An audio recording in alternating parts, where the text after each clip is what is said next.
Today's video is sponsored by Squarespace.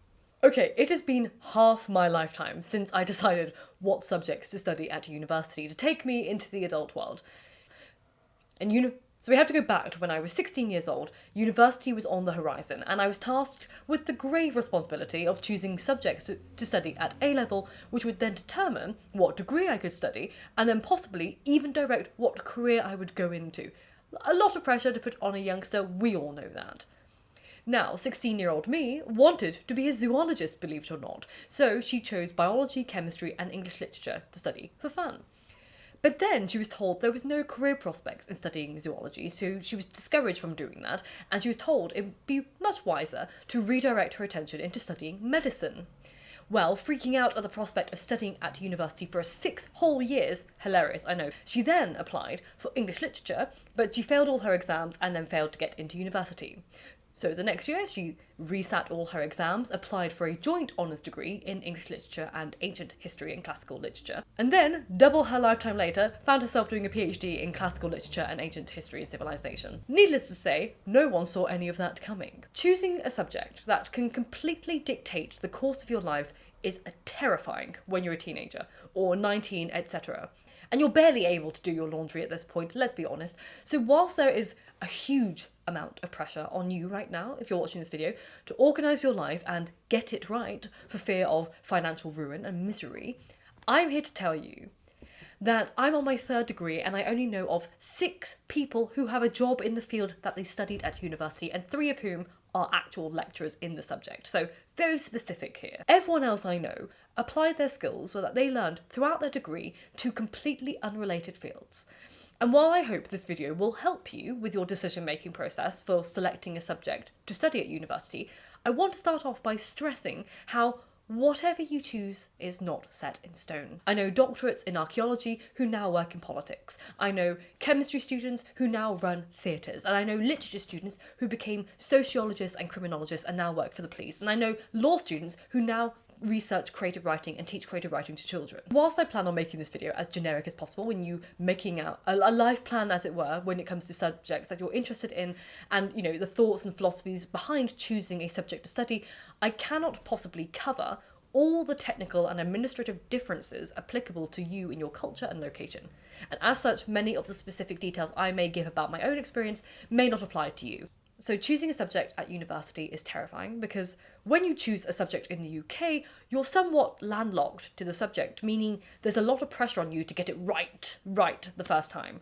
Because yes, unlike the US, you can't swap out your majors, there are no majors, and you can't take other subjects to pick and choose. I should stress, it's not impossible to change subjects. However, speaking from experience, I have never known of anyone who has successfully swapped their subject that they were studying at university without having to go back to first year at the university and start a degree from scratch, or actually completely change universities entirely and start a degree from scratch there. So it's one of those things that may set you back, but it seems like a big deal when you're in your early 20s. It really is not. But even then, you are never landlocked to your subject for life, because after completing one degree, should you wish to change course, it is pretty easy to completely pick another subject for your master's and even your doctorate, should you wish. So let's get to the first hurdle. You are deciding your subject, what to study.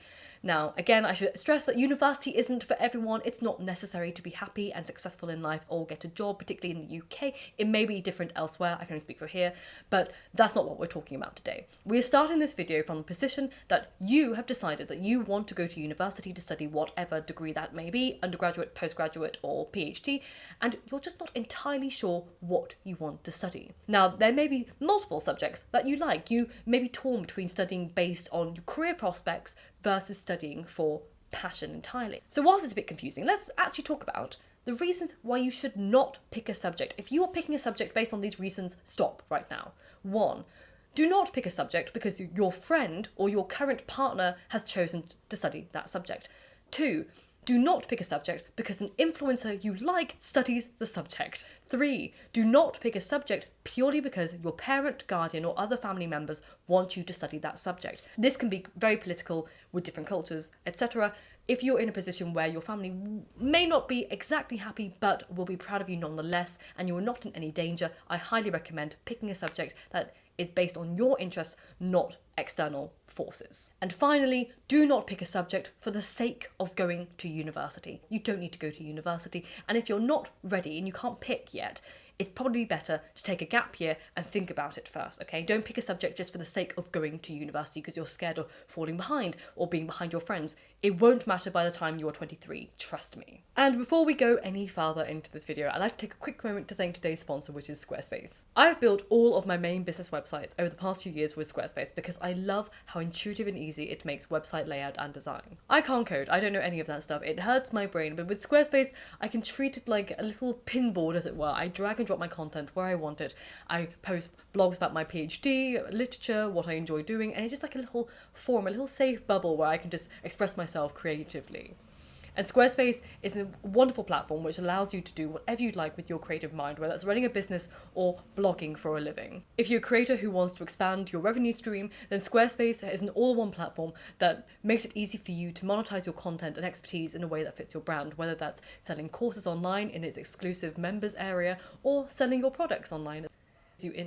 Your website comes with a built-in analytics feature that gives you insight into who's visiting your site, traffic sources and the time they spend there, most read contents, their geography and so much more, which is just so vital when you're building a business. Or even if you're writing things, you can use Americanisms if most of your audience is American, etc. So if you want to start a whole new career and make a whole new online business, or if you just want to blog for your own leisure, then go to squarespace.com for a free trial, and when you're ready to launch, go to squarespace.com/Lady of the Library to save 10% off your first purchase of a website or domain. So as part of this video, we actually have to do several practical things. So I would like you to get ready because we're going to have to pause the video now and then, but you need a pen and paper because we are going to do mind dumping. So first, I want you to mind dump all of the things that interest you, that you can think of in a 5-minute window, whether that's Oppenheimer or Barbie, skincare, books that you love, people you admire, hobbies you enjoy, parts of the world that you're curious about, things that you'd like to know more about, television shows you love, anything. I want you to dump down anything that fascinates you. Once you have mind dumped everything that you love in life, right now, as a person, who you are on that paper, that is an insight into how your brain works, what fascinates your brain and what interests your brain. That's important for university. Now, it looks a bit superficial saying that you love Oppenheimer as a film, but now we have to look at your things that you've mind dumped and ask yourself, what about these things do I love? So, if you put down Oppenheimer, is it because you love the physics in it? Did the physics part of it excite you? Or was it the cinematography? Or was it the music composition? Break down why you love the things you love. Right, now that's out of the way, your next task would be another 5-minute brain dump, but this is in 2 columns. So at the top of the first column, I want you to write my strengths, and at the top of the second, I want you to write what I want more in my life. Now take 5 minutes to jot down everything you can think of to fill these 2 columns, and your strengths don't have to be hardcore skills like coding or dancing or music.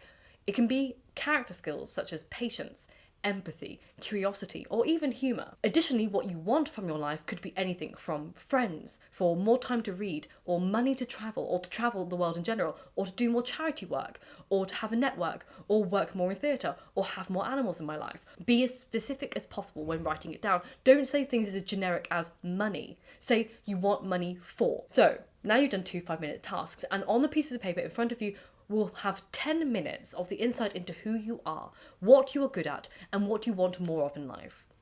This insight can help you determine what engages your mind and interests you, what skills you have right now, and also gives you insight into how they can potentially be strengths in a subject that you want to study or work in certain fields. It also shows you what you care about. Do you care more about career advancement or creative pursuits? Finding out what makes you tick, what excites you, who you want to become, and what you want to learn and what you want to do is the joy of going to university. And as long as you pick a subject which genuinely excites you and interests you, what you do after that will fall into place. The subject you study at university may not determine your career path, but it will determine your enjoyment of life during those years. And university can take a serious toll on your mental health. You're speaking to an expert here, okay? So do something that will bring you joy, not misery, and not living for other people. So I'm going to give you one final task to do after this video is all over. So you've written down your strengths, a general list of your interests, and what you would like more of in life. The final task is to ask yourself this: What change would you like to make in this world? And how can you play a part in making that change a reality? Everyone changes the world in some way, some more than others. And you don't have to be a scientist working on a cure for a particular kind of cancer, although that is phenomenal if that's who you want to be. What do you want to see more of or less of in the world? And how can you work towards being a change that makes that a reality? Choosing a subject requires some really fun self-exploration. You know your passions, you know your interests and your motives in life. So lean in on them and embrace them. And even if you don't pick the right subject the first time, it's not the end of the world. Many people return to university decades later, or even a couple of years later. I know someone who did a medicine degree after doing a geography degree, straight back to back, because they decided they wanted to do medicine. They're a doctor now, and they're incredibly happy. So have fun exploring your future. I hope this video helped you, and I hope it gave you some ideas as to how to pick your subject.